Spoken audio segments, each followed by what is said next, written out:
Sa mapagpalang araw na naman sa ating lahat, mga katatad, welcome back to my channel, no? Another days, another buhay, tindira na naman tayo, mga idol. At ngayong araw nga ito, mga katatad, ay araw na naman ng Lunes. Ayan, mga katatad, panibagong magtitinda na naman tayo. Kaya mga katatad, samahan niyo naman ako sa kaganapan sa araw na ito. At kung bago lang kayo sa channel, mga katatad, ay mag-subscribe kayo para updated pa kayo sa ating masusunod pa mga videos, ating mga ginagawa dito sa Mitchell, mga gawain bilang isang tindera. Ayan. At para naman dyan sa ating masaling viewers, subscriber natin, maraming salamat po sa inyong pagsusubaybay o sa walang sawang pagsubaybay sa aking munting channel. Ayan mga katatad, kakalas na tayo. Tara, let's go.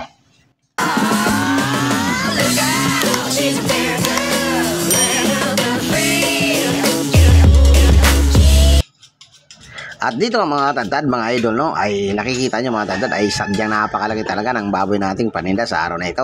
At dito nga mga katatad, ay magkakalas na naman tayo. At bago nga tayo mga pagtinda mga katatad o mga paglatag ng paninda, ay siyempre dadaan muna tayo sa pagkakalas o pagdidibon itong ating isang buong baboy na paninda. Ayan mga katatad, sana panoorin nyo naman ito hanggang dulo at samahan nyo naman ako sa mga kaganapan sa araw na ito. Thank you and God bless us all.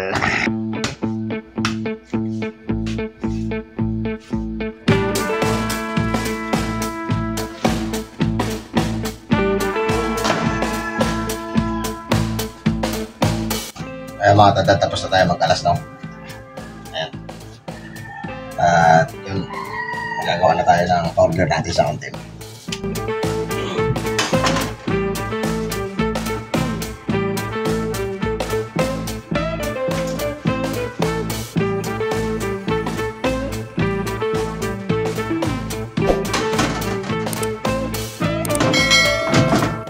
At pagkatapos natin maggawa ng order mga idol, no, ay ito na lang ang tira ng ating baboy, no, na nagtitimbang siya ng 122.3. Ayan. So kumpleto pa ang ating pigi, no. Ang isa lang ay bukol na lang. Pero ang kasim natin mga idol ay yan na lang. Tapos ayan. Ayan yung mga order natin mga idol. Ayan. Yan yung mga idol ay magdi-display naman tayo, no, mga idol. Ayan, ang puging-puging ulo. At syempre, ito ang katapat niyan. Yung maganda naman nating kahira. Ayan. Nagre-repack siya ngayon. Pero watahimik siya ngayon mga idol kasi masakit ang kanyang baso-baso. Puno na kasi mga idol. Yes, madam. Hotdog lang, madam. 230. Wala akong tigil ng daan. Ayan ka.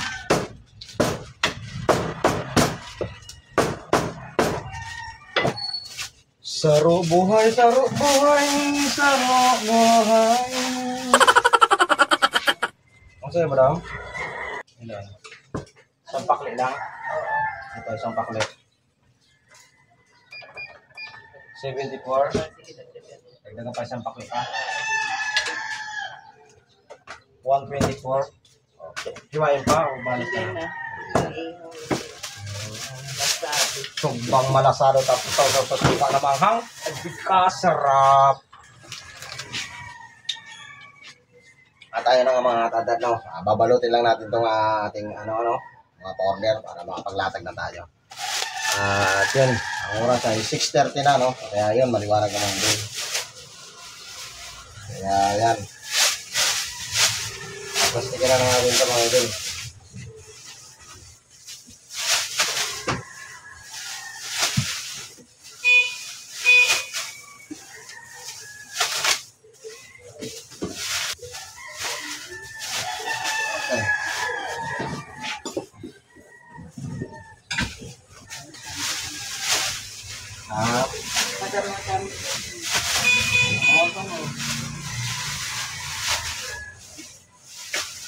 Sa'yo ba yung paupahan dyan yung pinintrahan? Ay, hindi. Akala ko sa'yo.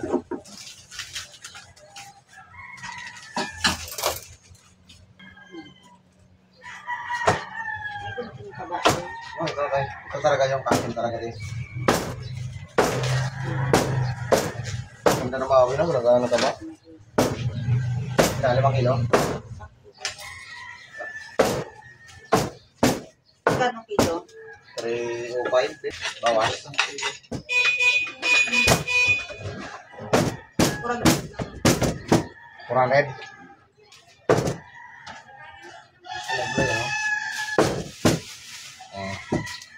Kumain ko na malit lang.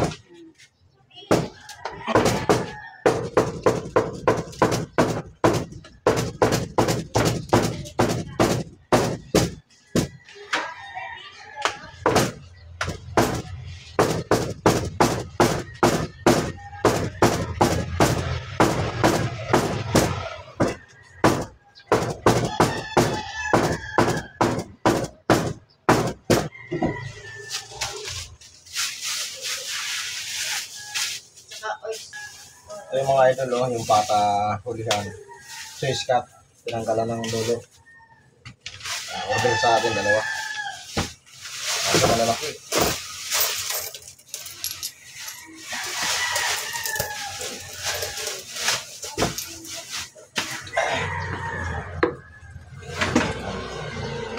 Ito lang muna natin sabit yung order natin.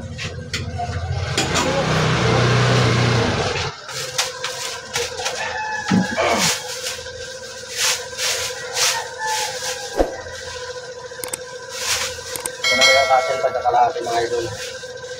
Papalo ko ng sili ko.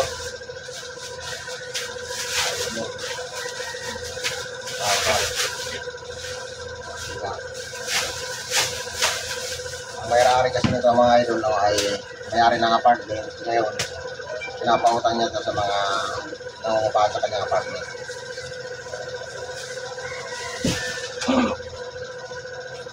Yung mga idol, mag-i-display naman tayo. Wow.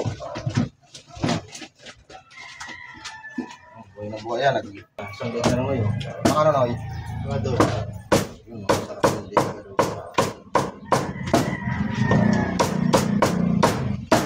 Dali talaga no yun. Mapitikan. Saan?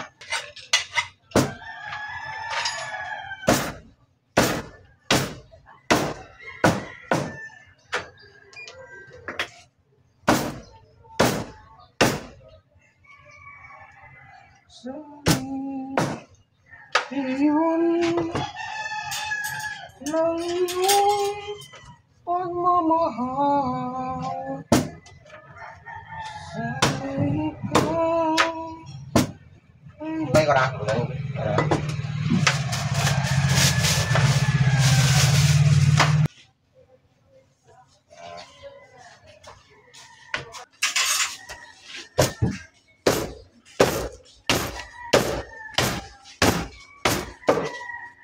Morning na. Good morning. Pwede sa akin ano, mano? Tinura na lang. Lula. Opo. Tinura na lang. May sabaw? Opo. Si Ana, may trapkaso din, no? Kaya pwede pa yung papaya. Ha? May papaya pa dyan. Wala na. Marami Marami sa'yo, tete. Marami tayo sa'yo, te. Okay. Pasok mo. Huwag mong papapasukin niya ito.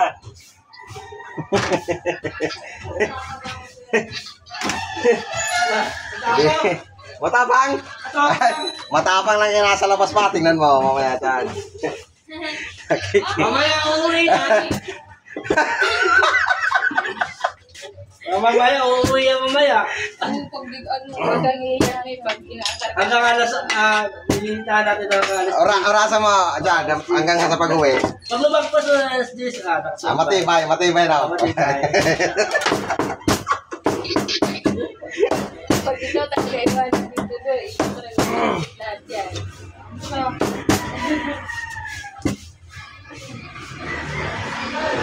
tukan kami ni Kuya Dudoy. Bili ako ganyan. Yan na lang. Yan. Oh. Yan, dito taas. Yan. Ang init na po, Kuya Dudoy. Ha? Ang init. Ito tinanggal eh, ano ang aircon eh.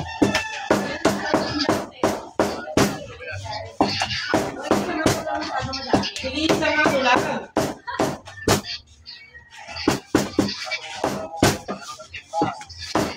Hindi, dito. Kasi nga nasama ko lang siya. Hindi naman, basta naripak na ni mama. Oo, kasi hindi man ako maglipak pa yan eh. Basta naripak na namin mga gulay.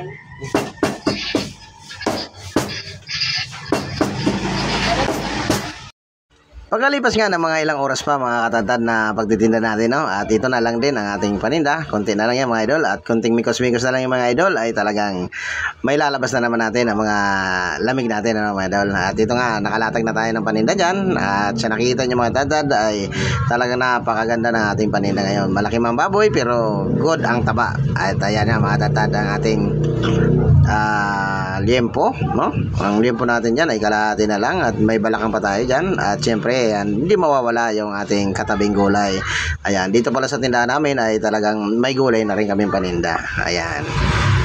At dito mga katatad, no, ay yun, piniplex ko kayo at ginamit na nga ito nating monopod para makita natin ang labas. Ayan, at lalabas pa rin tayo dyan mga idol para makita nyo naman ang labas nito ng aming tindahan mga idol o aming meat shop. Ayan, kaya tara mga idol, labas na tayo, let's go. Mga idol, andito tayo sa labas ng tindahan.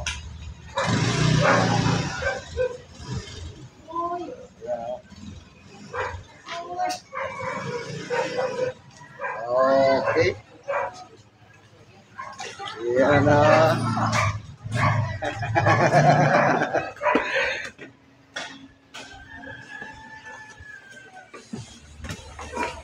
Pasok naman tayo.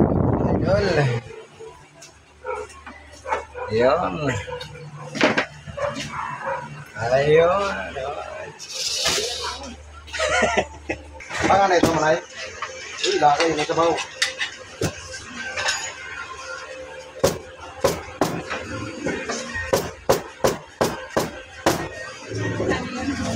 One ay. Kasi, bossing?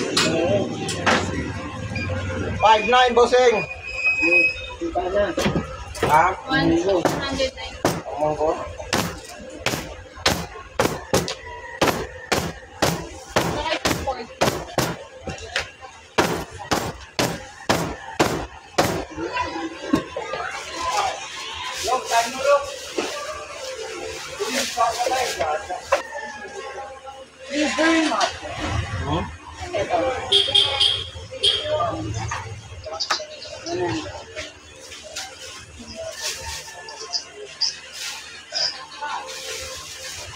Hindi ka na sa inyo.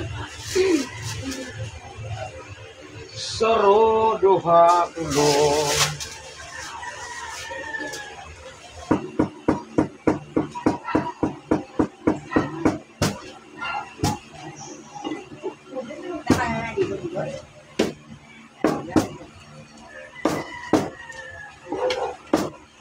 Saan ba yun kaya, Doy?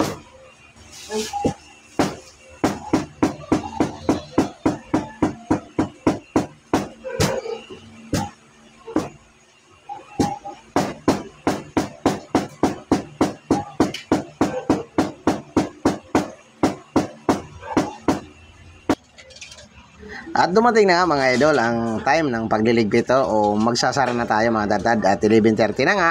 At ang diskarte natin mga dadad para hindi makulob ang ating mga tira ay dito nagamit tayo ng tray na ganito at sinasalansa natin na maayos yung ating karne na hindi magpatong-patong mga idol kasi once na magpatong-patong yan ay may chance na makulob yung ating baboy at hindi na ganda ang kakalabasan. At dito ang mga tatad, no, ay may tira tayong isang balakang at konting ribs, no.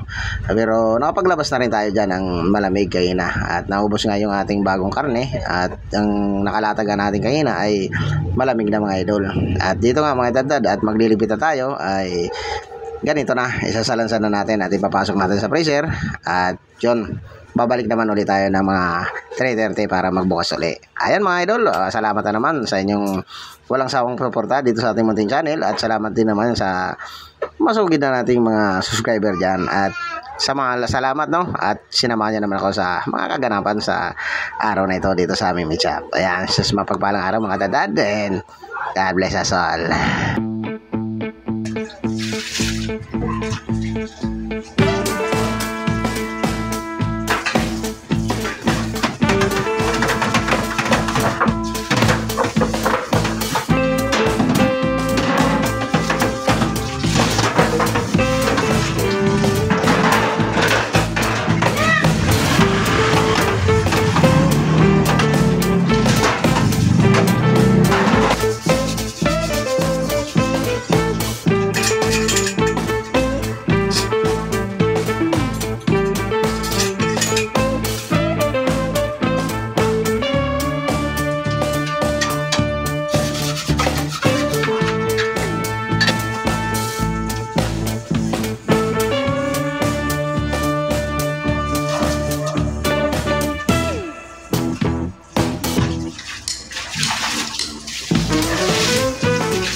Dito pala mga tatad, no, ay pagkatapos natin gamitin yung ating mga butcher knife o mga ating butcher tools, no, ay sinasabon rin natin ito at pinupunasan natin bago natin ilagay dito sa bayna o dito sa lagayan natin ng mga knives natin, no. Para lang sa ganun mga tatad ay mapanatili natin ang kadilad o tibay nitong ating mga butcher knives, no. At dito nga mga tatad ay once na hindi nyo nilinis ay posibleng kalawangin kahit stainless pa yan mga tatad kasi mayroong dugo ay posibleng kalawangin mga idol. Mga tatad, no, pauwi na tayo. Ayan, salamat naman sa inyo sa pagsama nyo naman sa akin sa araw. So, palang araw mga tatad, kita-kits sunod natin videos.